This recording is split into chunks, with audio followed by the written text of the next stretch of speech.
Antes de passar para o Miro aqui, queria dizer que a palavra-chave que nós criamos aqui para designar esse encontro, aqui, essa entrevista, que é Lula Blogs, né, Jogo da Velha Lula Blogs, já é a terceira do Twitter mundial.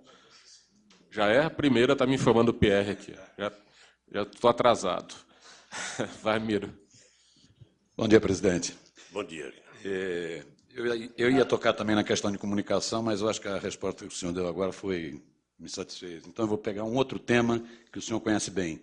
O senhor, 1º de janeiro, ex-presidente da República, mas antes de ex-presidente, o senhor já foi ex-sindicalista, então conhece bem do tema trabalho. A pergunta é, o senhor é a favor da redução da jornada de trabalho para 40 horas semanais e por que o governo não se empenhou mais nesse tema? Segunda, nesse ponto há um tema muito delicado que é o do fator previdenciário. Esse fator previdenciário é uma invenção do Fernando Henrique Cardoso, do governo Fernando Henrique Cardoso, uma equação perversa que penaliza aposentados e pensionistas. Minha pergunta, por que o governo Lula vetou a revogação do fator previdenciário? Por que não investiu mais na superação dessa injustiça? Então, redução e fator previdenciário. Olha, Miro,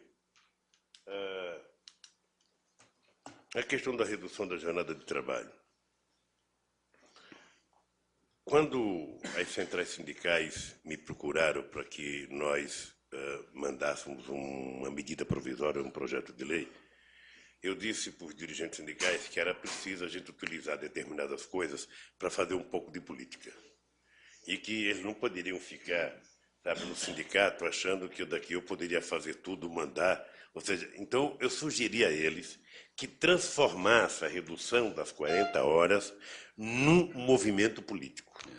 Que fosse para a porta de fábrica, coletar assinatura e que a gente desse entrada no Congresso Nacional com 1 milhão, 2 milhões, 3 milhões de assinaturas para que a conquista fosse resultado de um movimento e não apenas uma coisa de um presidente da República, como fez o Jospin na França, que terminou não vingando, que terminou não dando certo. Ou seja,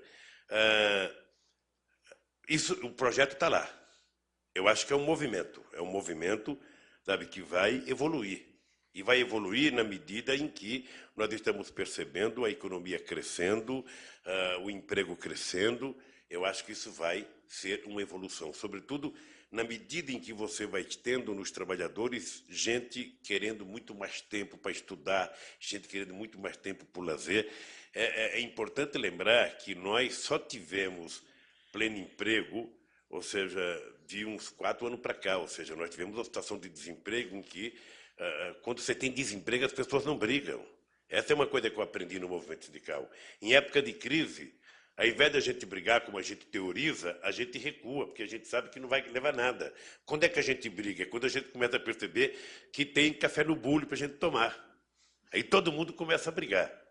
Sabe? Agora, veja que interessante, nesses 8 anos de governo, eu fiz as maiores greves que esse país já conheceu no setor privado e eu voltava a trabalhar sem ganhar nada.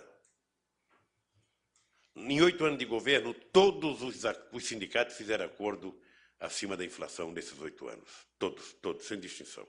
Mas eu acho que a redução da jornada de trabalho ainda será uma conquista, sabe, dos trabalhadores e eu estarei, sabe, aonde estiver brigando para que ela aconteça. Eu só achei que não era correto fazer por medida provisória, porque seria uma coisa meia falsa. O fator previdenciário. Veja, nós fizemos um acordo com o movimento sindical. Eles sabiam que a gente não poderia revogar o fator previdenciário, sabe, como eles queriam, porque isso poderia quebrar, sabe, a Previdência. Era uma coisa muito forte. Então, nós fizemos um acordo. O governo fez uma proposta sentada com o deputado Pepe Vargas, com as centrais sindicais, com o ministro Gabas, antes o ministro Pimentel. Sabe, quando essa proposta foi para ser votada, ela, sabe, o pessoal recuou. E aí resolveu votar a totalidade, ou seja, e eu não podia deixar, porque quem está nessa cadeira de presidente, sabe, tem que ter um pouco mais de dureza, às vezes, nas coisas, porque não adianta você aprovar uma coisa que você sabe que vai causar um prejuízo maior. Eu vetei, e o movimento sindical sabe que tanto eu quanto a futura presidente está disposta a negociar para encontrar um denominador comum que não prejudique os trabalhadores na questão da aposentadoria. Da mesma forma que nós temos mandado, veja, nós mandamos, a pedido do ex-presidente da CUT, ministro do Trabalho, uma política de reajuste do salário mínimo até 2023. Ou seja, era uma combinação do crescimento do PIB com a inflação. Ou seja, nós tivemos o azar da crise americana de 2008, em que o PIB decresceu.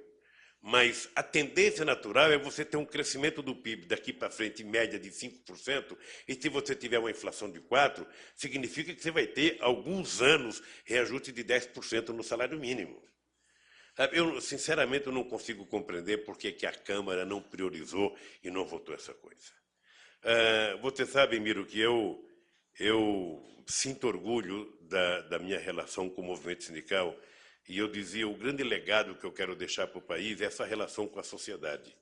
Nós fizemos 73 conferências nacionais. O movimento sindical, todo ano, apresenta a pauta de reivindicação. Nós discutimos com o governo, apresentamos a resposta. Depois vem o Sem Terra, depois vem a CONTAG, depois vem a Margarida, depois vem o Sem Teto.